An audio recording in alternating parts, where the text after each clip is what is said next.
well, I told you guys I would make a small video about the mountain refugees or slash Airbnb that I stayed here in on Monte Grappa. Well, this is Davide, the owner, Ciao. together with his wife Elena. He has to go to work now, but I will give you guys a nice tour in this unique place. So the location is at Monte Grappa. It's a large World War I battlefield in Italy. The area is also really beautiful up here. And about 10 years ago, they've got this little mountain hut, to say it like that, and they rebuilt it into, you know, a place to stay. But also during the day you can get your coffee. Elena, the wife from Davide, she's a really good cook, so she will take care of you in the morning, in the afternoon, and if you're staying also in the evening. She makes delicious goulash. Really, I think I ate 3 plates and I'm still happy about it. And well, today I'm gonna give you a little tour inside the shop and the cute place where I've slept. It's a little bit back to basic because at this location they have no electricity and they love it. And you know, I like it too actually. Also with the water you have to be a little bit careful because as you can see we're really on the mountaintop. There's nothing above here, and I believe even in the winter time they are the highest people living on Monte Grappa besides the army at the monument. So all right, well let's go in the shop slash restaurant slash museum. Really, it's a little bit of everything. Lots of relics from the war, things Elena made, and yeah, it's just mega cute, guys. Here we have some of the flags from the armies that fought here. There's also the American army fought here. So let's go. And well, here is Elena. Ciao, ben arrivato Bas. Questa è casa nostra, il nostro rifugio dove noi abitiamo tutto l'anno ed è un'avventura stare qua in estate, in inverno, però bisogna essere un po' forti, ma ce la facciamo sempre. E ora sta per arrivare l'inverno ed è lì insomma che bisogna affrontare un bel periodo con la neve, speriamo non sia troppa quest'anno. Well, Elena gave a little instruction in Italian. She does speak English, but her Italian is better. And if needed, Davide can always help. And for all the other things, we got Google Translate. So don't worry about that. Well, I'm just gonna show you around and tell a bit about the stories of some of the items that they explained to me. So let's go. Well, as you can see, it's really like super cozy. Everything is really cute, and it's a mixture of man and wife. I can tell you, it's like you have all the relics from the war, and at the same time, you know, the cutie things that Elena helps decorate the shop with. And at night, there's a beautiful fireplace that keeps you warm. And I'm just gonna talk you through everything a little bit. As you can see, there are lots of books on the wall. Davide has made a couple of those because he's a book writer, so he knows a lot about the history of Monte Grappa and World War II in general. Also like Verdun, that's a place they always really like to go to. So you will see a lot of these Verdun items also. And yes, some of these items are for sale. That way you can support their works here and their small museum that they have.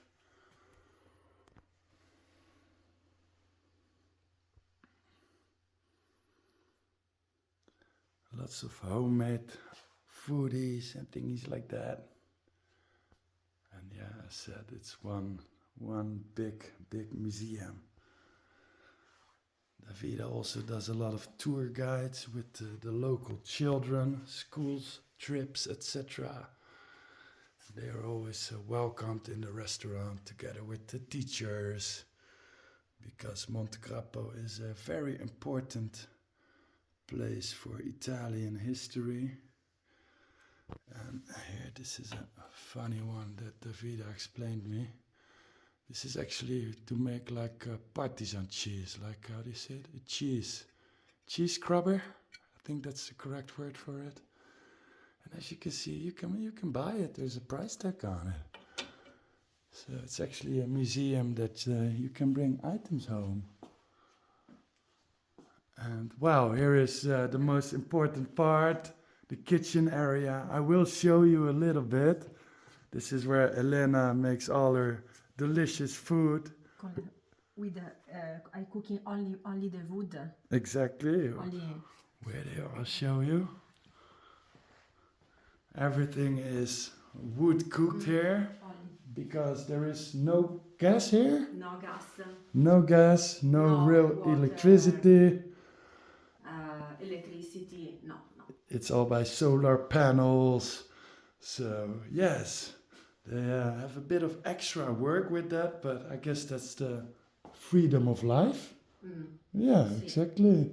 Totally self-independent.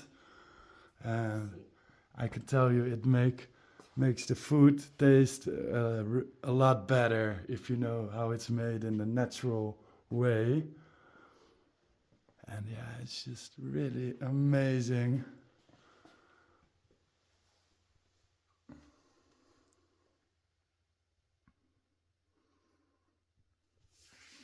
Big boys, all from World War I, all from this battlefield. As said, you can also come by in the afternoon for a coffee and a snack. Elena will take care of you. And I believe these were some of the books that Davide wrote here. Exactly. And this is the last. Davide. This is the last. This. Oh, so that's The last. this book. That's this one. And this one was really impressive. So it has a lot of photos from the battlefield. And it is in Italian, but you will see that it has the locations on it. So you will be able to find the locations connected with the photos. So even if you don't speak Italian, it's still a book worth getting. And yeah, here we kind of start with the real museum. He explained some of the items he had here. Really interesting. Oh yeah, that's 2005, plus minus. They started here with rebuilding the old house, like turning it into their little dream, I guess. Here we see a German uniform. The items from the museum you see here, those are not for sale. That's really the museum items. So I'm just gonna show you all the cabinets they have here. And it's just really interesting. So many of these items have been found here locally by locals. Metal detecting or gifts and things like that.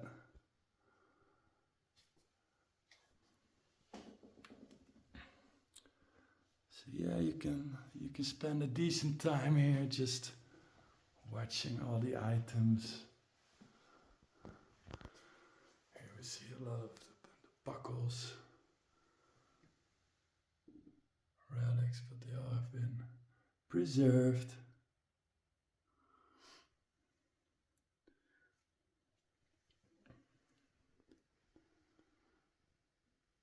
Some of the household items that the soldiers used here.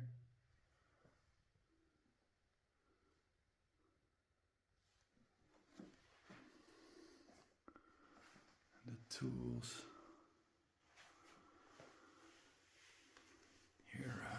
Lots of these World War I bayonets that they found here. And this is a little family story that Davide told me. I believe this was, don't pinpoint me on it, an uncle from his father or something like that. And in his pocket you can see something here. And that turned out to be that little tobacco, how do you say it, box, which they thought would date back to like, hundreds of years. And this is a photo when he was in captivity in World War I. And as you know, the soldiers had a really rough time, also to get food, so that they could trade items. But he decided to never trade his little tobacco box. And now it's in the family museum.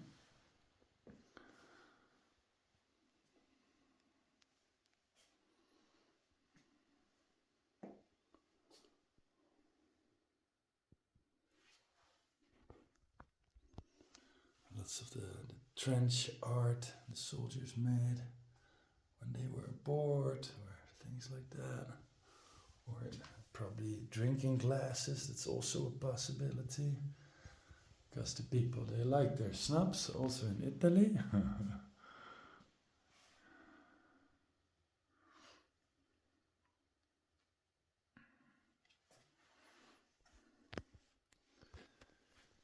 Here a cross that was gifted to him by the cemetery officials. Sometimes these crosses, they get replaced, and in good trust they were gifted to him. And yes, of course, the wall with the ceiling with all the little airplanes on it.